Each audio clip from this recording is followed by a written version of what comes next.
అండి, welcome back to our channel. ఎలా ఉన్నారండి అందరూ? ఇంకా ఈరోజు రేపు 2 డేసే, ఇంకా ఎల్లుండి ఎగ్జామ్ కదా. ఎప్పుడెప్పుడు ఎగ్జామ్ అయిపోతే కొంచెం రిలీఫ్గా ఉందామా అని చెప్పేసి అయితే నేను వెయిట్ చేస్తున్నాను. ఇంకా మా వాళ్ళు ఎక్కడోళ్ళు అక్కడికి వెళ్ళిపోయారు. ఇంకా నేనైతే అన్ని పనులు చేసేసుకొని నేనైతే నా ప్రిపరేషన్ స్టార్ట్ చేస్తున్నాను. చెప్పాను కదండి, నేను అంత ఎక్కువ ఏం ప్రిపేర్ అవ్వలేదు. నిన్న చాలా ఈమెయిల్స్ వచ్చాయి. నిన్న ఇనిషియేషన్ స్టార్ట్ చేశానని చెప్పేసి చెప్పాను కదా. చాలా ఈమెయిల్స్, కొంతమంది అయితే తిట్టుకుంటా కూడా మెయిల్ చేశారు. అంటే నా మీద కన్సర్న్ తోటే, అక్క ఎందుకు అక్క నీకు ఇవన్నీ చక్కగా చదువుకోవచ్చు కదా అని. అంటే అందరు అట్లనే కూర్చుంటే ఇంకా సొసైటీలో ఎవరండి ఇట్లా హౌస్ వైఫ్స్కి చెప్పేది? కొంచెమన్నా అడ్వైస్ సజెషన్స్ ఇచ్చేవాళ్ళు ఎవరుంటారు చెప్పండి? అందరు ఎవరి వాళ్ళ పనులు వాళ్ళు చేసుకుంటూ ఉంటే. సో నేను అండ్ ఇంకో కొంతమంది వ్యూస్ కూడా ఏం రావట్లేవు కదక్క, ఎందుకు అక్క మీరు చేసేం లాభం, మీరు ఒక వీడియో పోస్ట్ చేస్తున్నప్పుడు అంత కష్టపడుతున్నారు కదా, వ్యూస్ రానప్పుడు ఎందుకు అని చెప్పేసి కూడా అంటున్నారు. ఇదేదో వ్యూస్ కోసం అట్లా ఏం కాదండి. నేను చెప్పాను కదా, మన ఛానల్ నా ఛానల్ నేమే అది. ఇది నేను అనుకోవడము, ఇంకా చాలామంది పెద్దవాళ్ళు కూడా సజెస్ట్ చేయడం, ఇంకా అందుకని చెప్పేసి నేను నిన్నటి నుంచే స్టార్ట్ చేశాను. ఇంకా ఈరోజు అయితే నేను అంటే కరెంట్ అఫైర్స్ చదువుదామని చెప్పేసి అనుకున్నాను. మ్యారథాన్స్ చదవద్దు అని చెప్పేసి అఖిల్ సార్ చెప్పారు. కానీ ఇంకా కరెంట్ అఫైర్స్కి నేను ఇప్పుడు మ్యారథాన్స్ చదవకుండా ఇప్పుడు వేరే ఇంకా ఏ సబ్జెక్ట్ చదివినా కూడా కొంచెం ఇట్లా ఉంటుంది. కొత్త కాన్సెప్ట్ ఏది చదివినా కూడా మనకు కొంచెం కన్ఫ్యూజన్ స్టేట్లో ఉంటుంది. ఎగ్జామ్లో ఎక్కువ మిస్టేక్స్ చేసే ఛాన్స్ ఉంటుంది. సో ఇంకా నేను పాలిటీ కొన్ని వీడియోస్ అయితే చూశానండి. మన ఛానల్ వీడియోసే చూశాను. యాక్చువల్లీ నాకు అది నాది నోట్స్ కనబడట్లేదు అనమాట. చెప్పాను కదా, అన్ని బుక్స్ అవి అందరికి ఇవ్వడం వల్ల అది ఎక్కడో పడిపోవడం అంటే ఎక్కడో ఉంటుంది అడుక్కు. ఇప్పుడు నాకు ఆ బాక్సులు అవన్నీ తీసి వెతికేంత లేకుండే అనమాట. ఇంకా అంటే నా దగ్గర ఇప్పుడు సోర్స్ లేకపోతే దానికోసం వెతికేదాన్ని. ఇప్పుడు ఆల్రెడీ మన ఛానల్లో వీడియోస్ ఉన్నాయి కదా, నేను ఇలాంటి సిచ్యువేషన్ వస్తుందేమో అని చెప్పేసి నేను వీడియోస్ అనేటువంటిది పెట్టేసుకున్నాను, నేను అన్ని షూట్ చేసేసుకొని. సో అదే జాయిన్ బటన్లో పెట్టాను, అది అందరికీ యూజ్ అవ్వాలని, నాకు అండ్ అలాగే మీకు. సో నేనైతే పాలిటీ నేను ఎక్కడ ఉన్నానంటే 22nd వీడియో దగ్గర ఉన్నానమాట. ఇంకా రిమైనింగ్ కొన్ని వీడియోస్ చదివితే పాలిటీ అయిపోతుంది. సో నేను మీన్వైల్ నేను షూట్ చేసేటప్పుడు మాత్రం నేను కరెంట్ అఫైర్స్ చూస్తున్నాను అనమాట. నా వేరే మొబైల్లో మ్యారథాన్ చూస్తున్నాను. కరెంట్ అఫైర్స్ ఈరోజు చూస్తాను, రేపు అంటే జనరల్ ఇంగ్లీష్కి సంబంధించినవి కొన్ని చూస్తాను. నాకు నిన్న ఒక బ్రదర్ చెప్పారనమాట, అక్క కొంచెము ఇప్పుడు కొత్త సబ్జెక్ట్స్ ఏం చదవకండి, మీరు ఎట్లా పాలిటీ చూస్తానని చెప్పారు కదా, పాలిటీ చూసేయండి, కానీ రిమైనింగ్ సబ్జెక్ట్స్ ఏం చదవకండి, కరెంట్ అఫైర్స్ జనరల్ ఇంగ్లీష్ ఇవి కొంచెం చూసుకోండి అని చెప్పేసి ఎగ్జామ్ రాసేవాళ్ళు కూడా, అంటే మన ఛానల్ నుంచి సబ్స్క్రైబర్స్ ఎవరైతే ఉన్నారో ఎగ్జామ్ రాసేవాళ్ళు అనమాట, వాళ్ళు కూడా నాతో పాటు అడగడం మర్చిపోయానండి. ఎవరికైనా సెంటర్ అక్కడ పడిందా అంటే, అమీర్పేట్లో సిద్ధార్థ జూనియర్ కాలేజ్, అది డిగ్రీ కాలేజా, సిద్ధార్థ కాలేజ్ అది ఒక్కడే చూశాను. సో ఎవరికైనా పడిందా అక్కడ సెంటర్? నిన్న ఇంకొక పర్సన్ ఏం మెయిల్ చేశారు తెలుసా, నాకు తెలిసి మీరు ఎఫ్ఓ ఎగ్జామ్ కూడా అప్లై చేసి ఉండరు ఏదో, అంటే ఇట్లాంటి, అంటే నాకు తెలిసి సేమ్ పర్సన్ కావచ్చు, నేను అంత గుర్తు కూడా పెట్టుకోలేదు వాళ్ళ నేము. అయితే నాకు మెయిన్స్ ఎగ్జామ్ అప్పుడు కూడా సేమ్ ఇట్లనే వచ్చిందనమాట ఒక ఈమెయిల్, మీకు మెయిన్స్ క్లియర్ కాలేదు, అంటే ప్రిలిమ్స్ క్లియర్ కాలేదు, అసలు మీరు మెయిన్స్ ఎగ్జామే రాయలేదు, ఏదో ఉత్తగానే అంటే ఛానల్లో ఎవరో చెప్పుంటారు కోటి సెంటర్ అని చెప్పేసి, మీరు సేమ్ సెంటర్ చెప్పుంటారు అంతే. ఇంకొంతమంది అయితే అక్కడికి వెళ్ళి మరి నువ్వు అక్కడ అంటే ఫుట్పాత్ మీద చదువుకున్నారు, అందరు అక్కడే కూర్చొని చదువుకున్నారు. సో అక్కడ ఏదో అందరితో పాటు చదువుకున్న వీడియో పెట్టేసి నీకు మెయిన్స్ క్లియర్ అయిందని చెప్పేసి చెప్పుకుంటున్నావు, మెయిన్స్ అక్కడ సెంటర్ పడిందని చెప్పుకుంటున్నాను ఒక పర్సన్ అన్నారు. మేబీ ఆ పర్సనే కావచ్చు, నాకు అంత గుర్తులేదు, ఎప్పుడో 1 year అయింది కదా.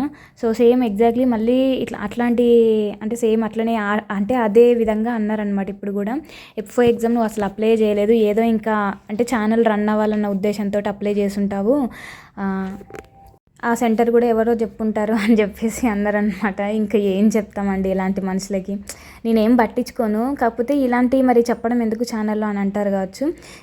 కొంతమంది అంటే నిన్న మిక్స్డ్ ఈమెయిల్స్ అనమాట. నా ప్రతి ఒక్క స్టేట్మెంట్ ఒక ఈమెయిల్కి సంబంధించింది. అసలు మీరు ఎంత పీస్ఫుల్ పర్సన్ అక్క, చాలా హ్యాపీ లైఫ్ మీది, మంచిగా మీ పని మీరు చేసుకుంటారు, చదువుకుంటారు, యూట్యూబ్లో మోటివేషనల్ వీడియోస్, స్టడీ వ్లాగ్స్ ఇట్లా చేస్తూ ఉంటారు, అసలు మీకు నెగిటివిటీ అనేటువంటిది అంత ఉండదు కదా, నాకు తెలిసి మీకు అంత పాజిటివ్గానే ఉంటుంది కావచ్చు అని చెప్పేసి అంటే, ఇదిగో ఇలాంటి ఉంటాయి మా, ఎందుకు ఉండవు ప్రతి ఒక్కరి లైఫ్లో. హ్యాపీ అంటే సంతోషం ఎంత ఉంటుందో బాధ కూడా ఉంటుంది, మరీ ఎక్కువ బాధ లేకపోయినా బాధ అనేటువంటిది ఉంటుంది. ప్రతి మనిషికి ఇప్పుడు హార్ట్ బీట్ ఎట్లా అయితే ఉంటుందో సేమ్ అట్లనే ఉంటుంది ప్రతి ఒక్కరి లైఫ్లో, సంతోషం ఉంటుంది, బాధ కూడా ఉంటుంది. అన్నీ బయటికి చెప్పుకోరు కదా, ఎక్స్పోజ్ అవ్వరు కదా ఎవరైనా కూడా. సో అంతే, కొంతమంది ఏంటిదంటే బయటికి చెప్పుకోలేరనమాట సిచ్యువేషన్స్. నాకు కూడా నెగిటివిటీ అనేటువంటిది ఉన్నది. ఇప్పుడు చూడండి, ఇప్పుడు ఇక్కడ ఒక పర్సన్ అన్నారని చెప్పేసి చెప్పాను కదా. సో 99% ఆఫ్ ది పీపుల్ మన ఛానల్లో పాజిటివ్గానే ఉంటారు. అంటే ఛానల్ గురించి మాట్లాడుతున్నాను కాబట్టి చెప్తున్నాను. కొంతమంది అయితే నెగిటివ్గా కూడా కామెంట్ చేస్తూ ఉంటారు, అన్ని వీడియోస్ ఎందుకు, చదువుకోవచ్చు కదా అది ఇది అని చెప్పేసి. యాక్చువల్లీ నేను అదే చెప్తున్నాను, లైఫ్లో నేను ఇప్పటి వరకు చాలా మిస్ అయ్యాను, చాలా అమూల్యమైన టైంని నేను చదువు, బుక్స్, ప్రిపరేషన్ అంటూ చాలా ఇయర్స్ని వేస్ట్ చేసుకున్నాను. సో ఇప్పుడు నాకు రియలైజేషన్ వచ్చింది. ఇప్పుడు కూడా నేను ఇంకా చదువు, బుక్స్ అనుకుంటా లైఫ్ మొత్తాన్ని నేను అంటే ఒక 10 సంవత్సరాల తర్వాత నేను వెనక్కి తిరిగి చూసుకుంటే చెప్పాను కదా, ఫ్యామిలీలో మన లైఫ్లో మన ఫ్యామిలీ హ్యాపీ మూమెంట్స్ అనేటువంటివి లేకుండా అన్ని బుక్స్, పుస్తకాలు ఇవే ఉండకూడదు. ఇది ఒకటి నేను డిసైడ్ అయ్యాను. ఏది ఎక్కడి వరకు పెట్టాలో అక్కడి వరకు పెడతాను. నాకు రాకపోయినా కూడా నేనేం బాధపడను. ఎందుకంటే ఫస్ట్ హెల్త్, తర్వాతనే ఏదైనా. నా హెల్త్ నాకు సపోర్ట్ చేసినంత వరకు నేను చదువుతాను.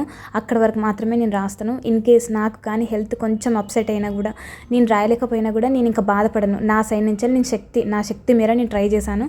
నాకు రాలేదు అంతే, అదొక్కటైతే నేను మైండ్లో ఫిక్స్ అయ్యాను.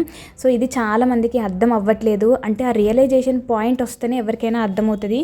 అండ్ మన ఛానల్లో 2-3 ఆ రియలైజేషన్ అనేటువంటిది వచ్చింది కూడా. ఏంటి ఇదంతా అసలు, ఇంతగానం చదివినా మనకు రావట్లేదు, మనం ఇంత హెల్త్ ఖరాబ్ చేసుకున్నా కూడా రావట్లేదు అని చెప్పేసి ఇప్పుడు కొంతమంది రియలైజేషన్ అయితే వస్తుందన్నమాట. సో కొందరికి ముందు, కొందరికి తర్వాత అట్లనే వస్తుంది. కాకపోతే పర్టికులర్ పాయింట్లో మనకు కనుక అది వచ్చింది మనం తెలుసుకోగలిగినాము అని అంటే అప్పుడు మనకు అర్థమైపోతుంది దేనికి ఎంత ఇంపార్టెన్స్ ఇవ్వాలి. లైఫ్లో ప్రతి ఒక్కటి ఉండాలి. పీస్ ఉండాలి ఫస్ట్ థింగ్. నువ్వు ఎంత చదివినా, ఎంత ప్రిపరేషన్ ఉన్నా, ఎంత విల్ పవర్ ఉన్నా, నిన్ను నువ్వు ఒక మంచి ఆఫీసర్లా చూసుకోవాలి అని చెప్పేసి ఎంత ధ్యేయం ఉన్నా సరే లైఫ్లో చదువు ఒక్కటే పెట్టుకోకండి, అన్నిట్లలో ఉండండి. నేనైతే అదే చెప్తున్నాను. చాలామందికి ఇది నచ్చకపోవచ్చు. నేను చెప్పాను కదా, నేను స్టార్టింగ్లో ఇట్లనే ఉన్నా. ఇట్లాంటి నాలాగానే ఎవరైనా చెప్పారనుకోండి, నేను అస్సలు పట్టించుకునేదాన్ని కాదు. ఇట్లనే చెప్తారు, మనకు జాబ్ ఉంటేనే మనం మనుషులము, మనం అవతల ముందు నిల్చోగలుగుతాము, అది ఇది అని చెప్పేసి అనుకున్నా. అట్లా అనుకోనే అసలు ఎన్ని హెల్త్ ఇష్యూస్ అంటే అన్ని హెల్త్ ఇష్యూని నెత్తిలేసుకున్నా.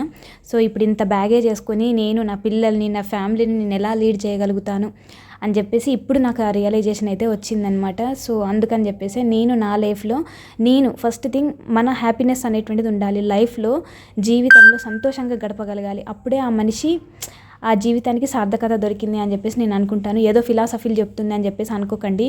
ప్రతి మనిషికి ఖచ్చితంగా ఒక పర్టికులర్ టైం పీరియడ్లో అర్థమవుతుంది అసలు ఏంటి, మనం ఏం చేస్తున్నాం, మన లైఫ్ ఎక్కడికి తీసుకెళ్తుంది. ఎప్పుడు 24 గంటల పుస్తకాలు, ఈ చదువు ఇదేనా, అసలు ఇంకా లైఫ్ అంటే ఏమీ లేదా అని చెప్పేసి అనిపిస్తుంది. పర్టికులర్ టైం వస్తుంది, ప్రతి ఒక్కరికి ఆ టైం వస్తుంది. సో నేను కూడా అంతే. నిన్న మీకు చాలామందికి కోపం వచ్చినట్టుంది. నేనేంటిదంటే ఆ మినీ వ్లాగ్ అనేటువంటిది పార్ట్స్గా పెట్టాను కదా, అది ఆల్రెడీ ఎడిట్ చేసి పెట్టుకున్నది. దాన్ని నేను జస్ట్ ప్రైవేట్లో ఉన్నదాన్ని, నా ప్రైవేట్ అకౌంట్లో ఉన్నదాన్ని నేను చేశాను అంతే. అప్లోడ్ చేసేసాను. నేను మా మ్యారేజ్ డే అయిపోయిన నెక్స్ట్ డేనే అవన్నీ నేను క్లియర్ చేసేసుకున్నాను అనమాట. అంటే అప్లోడ్ చేసేసుకున్నాను.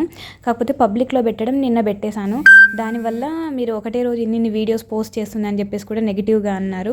అండ్ వన్ మోర్ థింగ్, చాలామంది అప్రిషియేషన్ కూడా చేశారు. నిన్న ఒక 4 మెంబర్స్ అప్రిషియేషన్ అయితే చేశారండి. ఎవరైతే గ్రూప్ 1 మెయిన్స్ రాశారో నిన్న నేను చేసిన ఇనిషియేటివ్కి thank you so much. And ఆ సిస్టర్ నుంచి అయితే నేను ఎవరి మెయిల్ అయితే చదివాను, ఆ సిస్టర్ నుంచి నాకు ఇంకా రిప్లై ఈమెయిల్ రాలేదు. మేబీ వీడియో చూసుండకపోవచ్చు. అంతేనండి. కొత్త టాపిక్స్ ఏం చదవకండి, చదివినే రిపీట్ చేస్తూ ఉండండి, రివిజన్ చేస్తూ ఉండండి. ఓకే, వీడియో నచ్చినట్లయితే ఒక చిన్న లైక్ చేసి ఛానల్ని సబ్స్క్రైబ్ చేసి సపోర్ట్ చేయండి. ఓకేనా, బై బై, టేక్ కేర్.